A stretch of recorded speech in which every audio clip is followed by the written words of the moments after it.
आज हम करेंगे वर्कशीट 26 जिसमें हम पढ़ेंगे कोशिका के अंगकों के बारे में। पिछली वर्कशीट्स में भी हम कोशिका के अंगकों के बारे में पढ़ रहे थे। इस वर्कशीट में हमें कोशिका के जिस अंगक के बारे में पढ़ना है उसका नाम है प्लास्टिड। प्लास्टिड्स क्या होते हैं ये हम पढ़ेंगे। जैसे पिछली वर्कशीट्स में आपने देखा था ज्ञान और जिज्ञासा दीदी के बीच में बात चल रही थी, तो यहाँ पर ज्ञान जिज्ञासा दीदी से पूछता है कि जिज्ञासा दीदी पौधों की पत्तियों का रंग हरा और फूलों का रंग अलग अलग क्यों होता है। तो ये सोचने वाली बात है कि पौधे में पत्तियाँ जो होती हैं वो हरे रंग की होती हैं, जबकि जो फूल होते हैं वो कलरफुल होते हैं, अलग अलग कलर्स के होते हैं। तो ऐसा क्यों है? तो जिज्ञासा दीदी उन्हें बताती हैं कि ज्ञान, हम जानते हैं कि प्लास्टिड दोहरी झिल्ली वाला कोशिका अंगक है जो केवल पादप कोशिकाओं में स्थित होता है। प्लास्टिड्स दो प्रकार के होते हैं, ल्यूकोप्लास्ट और क्रोमोप्लास्ट। तो प्लास्टिड क्या है? प्लास्टिड क्या है? एक दोहरी झिल्ली वाला कोशिका अंगक है जो कि सिर्फ पादप कोशिका में ही पाया जाता है, जंतु कोशिका में नहीं पाया जाता है। ठीक है। और प्लास्टिड्स कितने प्रकार के होते हैं? प्लास्टिड्स होते हैं दो प्रकार के। पहला होता है ल्यूकोप्लास्ट और दूसरा होता है क्रोमोप्लास्ट। ल्यूकोप्लास्ट और क्रोमोप्लास्ट ये दोनों नाम प्लास्टिड्स के आपको याद रखने हैं।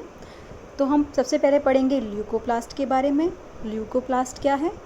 ल्यूकोप्लास्ट जो होता है ये प्लास्टिड ही है और ये किसी कलर का नहीं होता, यानी कि ये क्या होता है? श्वेत और रंगहीन, इसमें कोई भी कलर नहीं होता।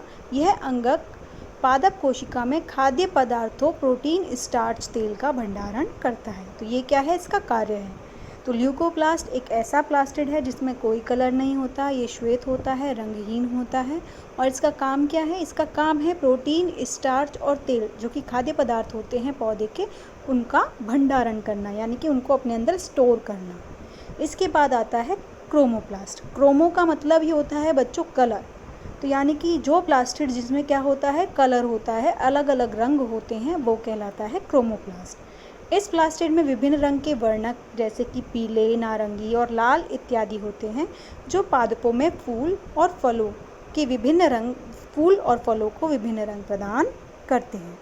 तो अब आपको समझ में आ गया होगा कि जो पौधे में अलग अलग कलर हमें देखने को मिलते हैं, चाहे उसके फूलों के रंग हैं या फलों के रंग हैं या पत्तियों के रंग हैं, तो ये जो रंग होते हैं उनके अंदर वो किसके कारण होते हैं? क्रोमोप्लास्ट के कारण होते हैं, क्योंकि क्रोमोप्लास्ट अलग अलग कलर के होते हैं। अब क्योंकि क्रोमोप्लास्ट अलग अलग कलर के होते हैं, इसलिए कलर के बेसिस पर भी इसको हम आगे एक और नाम देते हैं जिसका नाम है क्लोरोप्लास्ट। चलो अब हम इसके बारे में पढ़ते हैं। क्रोमोप्लास्ट में अलग अलग कलर होते हैं, लेकिन जिस क्रोमोप्लास्ट में हरा रंग होता है, यानी कि हरे रंग का वर्णक होता है, जिसे हम क्या कहते हैं? क्लोरोफिल। तो जिस क्लोरोप्लास्ट में हरे रंग का वर्णक क्लोरोफिल होता है उसे हम क्या बोलते हैं? क्लोरोप्लास्ट कहते हैं। यानी कि है तो ये भी क्रोमोप्लास्ट ही, लेकिन इसको एक स्पेशल नाम दे दिया गया है ड्यू टू इट्स कलर, इसके कलर के कारण, कि इसका कलर ग्रीन होता है क्योंकि इसमें क्लोरोफिल होता है, इसीलिए ये ग्रीन कलर होता है, क्योंकि क्लोरोफिल का कलर क्या होता है? ग्रीन। ये आप पहले छोटी क्लासेस में पढ़ चुके हो, इसीलिए हम इसको क्या बोलते हैं? क्लोरोप्लास्ट कहते हैं। और क्लोरोप्लास्ट ग्रीन कलर का जो होता है वो कहाँ पाए जाते हैं? ये पत्तियों, पादप को हरा रंग प्रदान करते हैं, इसलिए पौधे का जो भी भाग हरा होता है वहाँ पर क्लोरोप्लास्ट पाया जाता है। अब ये क्लोरोप्लास्ट इतना इम्पॉर्टेंट क्यों है? आपको पता है कि हरे पौधे जो होते हैं अपना भोजन स्वयं बनाते हैं, और वो कैसे बनाते हैं? प्रकाश संश्लेषण करके। और प्रकाश संश्लेषण करने के लिए क्या चीज़ ज़रूरी होती है? क्लोरोफिल। यानी ये क्लोरोफिल का होना बहुत ज़रूरी होता है, और क्लोरोफिल के कारण ही पौधे हरे होते हैं। तो क्लोरोप्लास्ट इसीलिए इम्पॉर्टेंट है क्योंकि अगर क्लोरोप्लास्ट होगा तभी वो प्रकाश संश्लेषण कर पाएंगे। तो क्लोरोप्लास्ट में जीव जगत की सबसे महत्वपूर्ण और जैव रासायनिक क्रिया प्रकाश संश्लेषण होती है। तो प्रकाश संश्लेषण पौधों में कहाँ होता है? क्लोरोप्लास्ट के अंदर। इसके भीतर पाए जाने वाले खाली स्थान को स्ट्रोमा कहते हैं। अब यहाँ पर आप चित्र देखिए, जितना भी एक खाली स्पेस लाइट कलर का आपको दिख रहा है वो सब क्या है?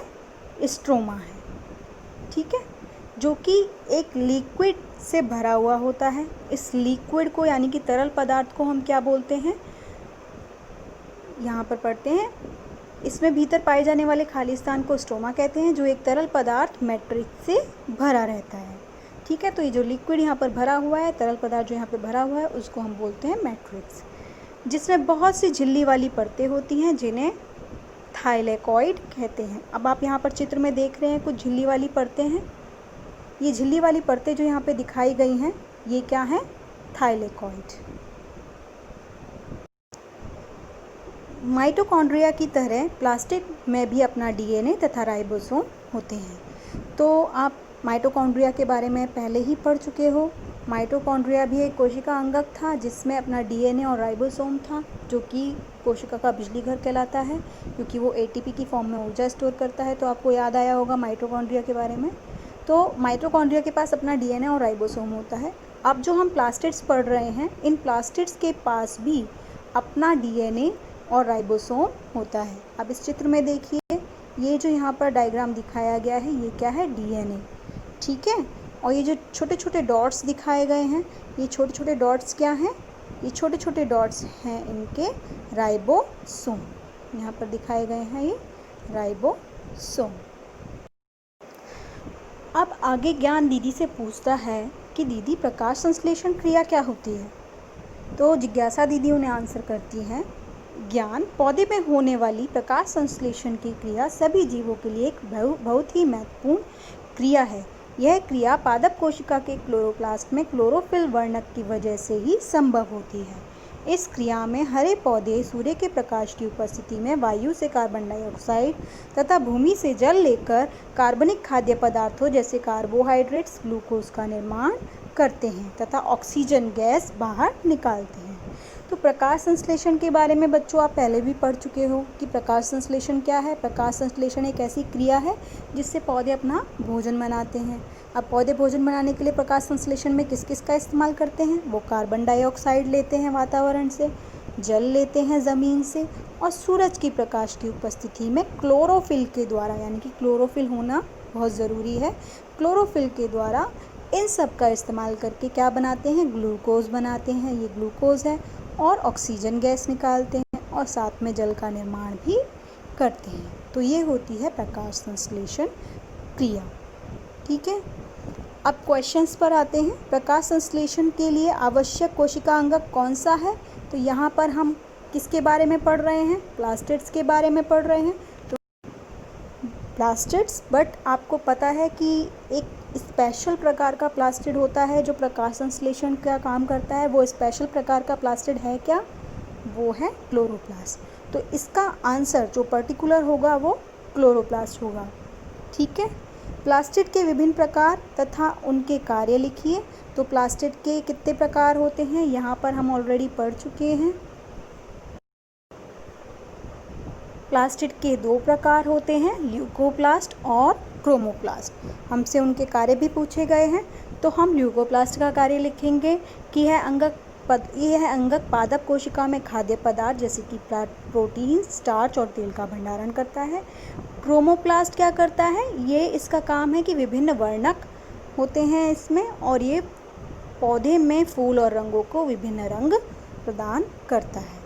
इसमें आप क्रोमोप्लास्ट का भी काम लिखेंगे कि क्लोरोप्लास्ट जो है वो जीव जगत की सबसे महत्वपूर्ण और जैव रासायनिक क्रिया प्रकाश संश्लेषण में इम्पॉर्टेंट है। तो क्लोरोप्लास्ट में जीव जगत की सबसे महत्वपूर्ण और जैव रासायनिक क्रिया प्रकाश संश्लेषण होती है। अब आते हैं क्वेश्चन नंबर 3 पर। प्रकाश संश्लेषण का संक्षेप में वर्णन कीजिए। तो प्रकाश संश्लेषण क्या होता है वो आपको इस पैराग्राफ में दिया गया है।